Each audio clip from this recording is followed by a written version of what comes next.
as in Circle the hidden thought of long playtime to modern gaming. It's an 11-minute video, so let's get into that right now.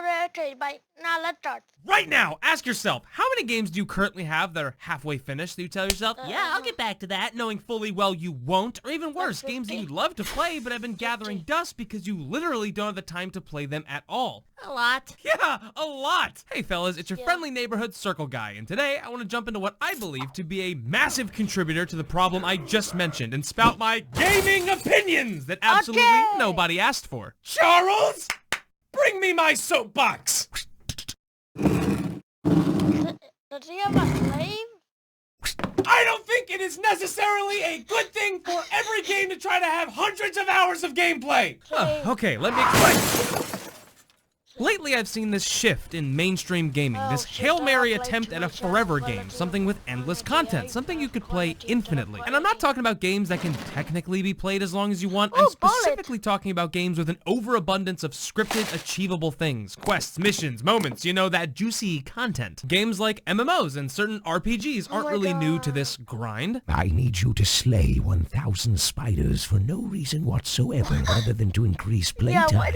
Ooh, this is exciting! Does this come with a vest and a name tag? Because I wasn't aware I just clocked in my new place of fucking employment! Now, video game grinding has existed since the birth of at-home game consoles. Older games would increase the difficulty or remove checkpoints as a way to keep the player playing, mostly due to hardware limitations. When your cartridge housed a few megabytes of storage, sometimes kilobytes, it was up to the developer on how to keep you tethered while simultaneously making sure you didn't blaze through the game. It was clever, often bullshit, but an understandable practice. This isn't necessarily what I'm getting at here, but it's the foundation of this fabricated playtime that I want to jump into. It matters knowing this, but being able to differentiate this somewhat necessary archaic version and the new abomination we'd later receive. But sure, I get it. We want our games to last a while. We never want fun experiences to end. And on top of that, we also want some bang for our buck. Nothing feels worse than being hyped for a game for months just to have it last a few hours. But I got some issues with how every single goddamn game is expected to last forever now. Live service games, games drip feeding their players with season after season of updates,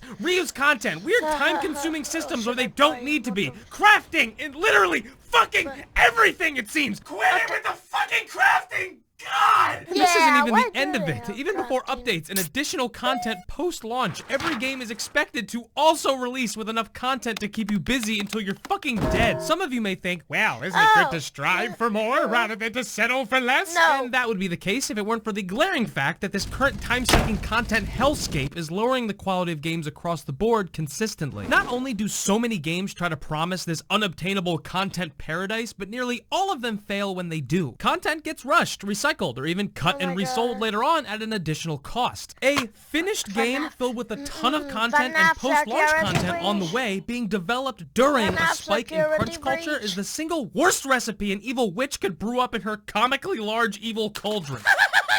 What are we making, Master?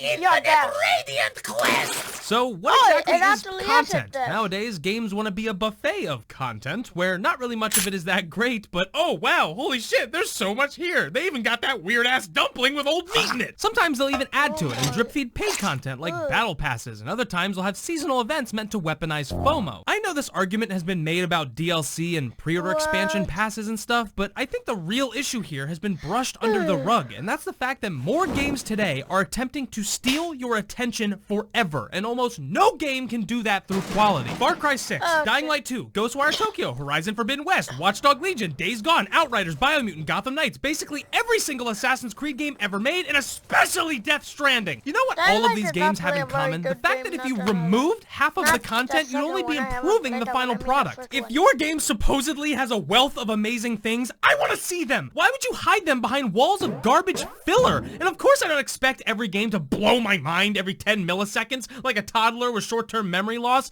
That's not the issue. And dude, I understand online multiplayer and single-player games have vastly different expectations and common features, but I'm conflating the two mostly because this issue is prevalent in both. What I'm getting at is, one day I will be dead. One day I will be cuddled up with the worms and moles of the world, but before that inevitable day comes, I will be enjoying video games as much as I can. And when I have to balance my work, social life, sleep, and other stuff with video games, that leaves me with an extremely small sliver of time for those games. And when I expand that inner sliver, you're gonna see I don't have a lot of time to fuck around doing nothing in them! And that's coming from a dude where video games is a portion of my job. This is even worse for everyone else. There is so much fluff, filling, padding, and stuffing in modern video games, and the longer a game's average playtime gets, the more you're gonna find it. Waiting to make something, forced long travel, backtracking, randomly imposed roadblocks that only exist to increase game length. As a kid, these things are awesome because you have all the time in the world. But when I hop on a game now for 2 hours and get almost nothing done, I feel like a damn stooge. Nowadays, someone will recommend me a game like, Yeah, it's pretty good. It's only about 6 hours long, but... what did you just say? It's about 6 hours long? You don't know how much I needed to hear that. What the hell is wrong with you? Because it's a goal that's actually attainable. Jumping back to that backlog of unfinished games I previously mentioned in the intro, really think back to those games. How often were you actually immersed or engaged in the gameplay? How often were you experiencing something new or innovative? Or did you maybe abandon the game due to its overabundance of slog and you never even got to the good advertised stuff whatsoever? You see, right there, that is the issue here. It's not expanding the playability, it's restricting it.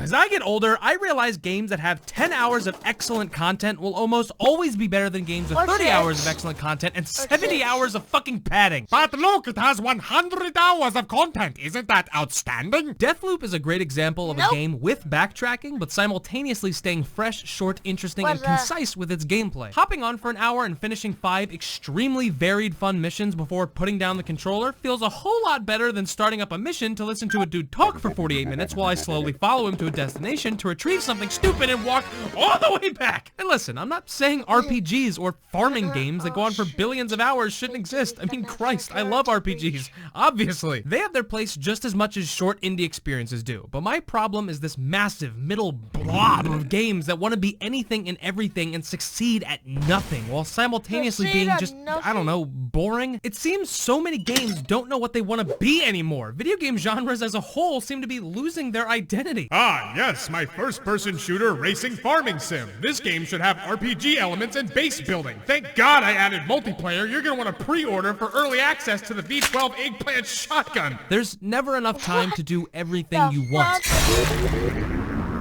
The industry is curving in a way where it's becoming far more acceptable to release a game half-baked with the promise of fixing it or improving it later on than to delay or take your time crafting a polished work of art. Back in the day, We didn't get updates, patches, and performance updates. Outside of the occasional international release changes, you had to make sure whatever was on that disc or cartridge was worthy of its price tag. And often it wasn't, in fairness. But this rush games out the door, time-crunching development hell world we live in was partially forged in the same crucible that invented the notion that every game must last forever. You know, it actually made me happy to hear when God of War Ragnarok got delayed. Most of the time, delays are positive. Waiting for a refined product will always be better than getting an underdeveloped mess quicker. But gamers suck. Gamers are seriously my least favorite group of people, and I should know I'm sadly one of them. No matter what you try to do, they'll never be happy. Oh boy, which route, developer? Release the game too soon and get shit on, or delay a game and still get shit on? The choice is yours, my friend! Speaking of crunch, while writing this video, me and my friends made the extremely poor decision of firing up Anthem. Remember that travesty? It's on Game Pass anyway, and we did this on the condition that we'd only check out the mainline content, none of the grindy, worthless crap. Because yeah, mech suits that fly around controlling the fucking weather is pretty badass. And you know what we learned? The art design is breathtaking. The sound design is superb. The game plays and feels amazing. Everything is snappy and crisp. Just flying around is enjoyable. But you know what isn't enjoyable? The fact that this game went through development hell trying to be a Destiny killer by adding grindy, unintuitive, stupid systems that uproot you from the actual fun moments just to shove some UI disaster or worthless dialogue in your face. Anytime you're caught red-handed having fun, the game forces you to stop everything you're doing so you can go not have fun. Thank God, fellas, I forgot these games were supposed to make me miserable. What? These types of games hold the concept of end-game content over your head as if you have to sift through the garbage to make it to the real game. But guess Bro, they ruined it. what, dipshit? I didn't It actually could have been good, but nope.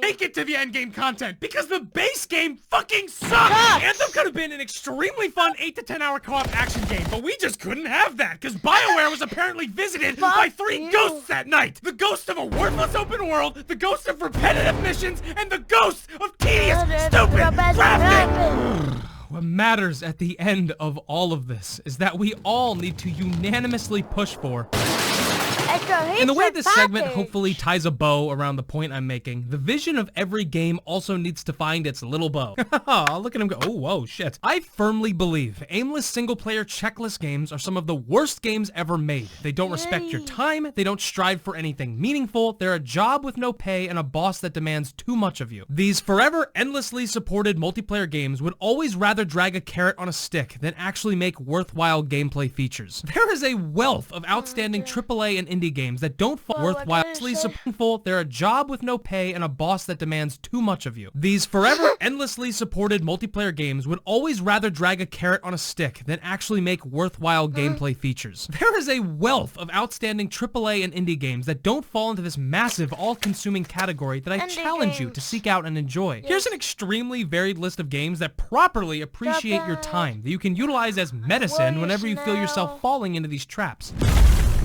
Okay, let me see. Deathloop, Neon White, of Defense Forces, Stray, and Encyclo Benson, Hyperlight Drifter Prey, Inside, Deeper Atalanta, Vampire Survivor, Low Home 1 and 2, Firewatch, Deadly Furable, Ultra Deluxe, Pendulum, Ready or Not. Now listen, I know this list is psychotic, unorganized, and truly deranged, but I think these games perfectly emphasize what I'm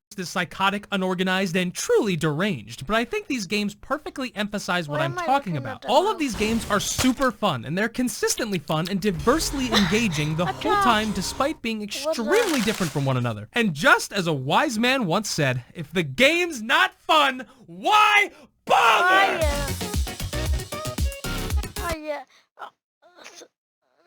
Right now, ask yourself, how many games do you currently have that are halfway finished? Do you tell yourself, yeah, I'll get back to that, knowing fully well you won't, or even... Well, thanks for watching.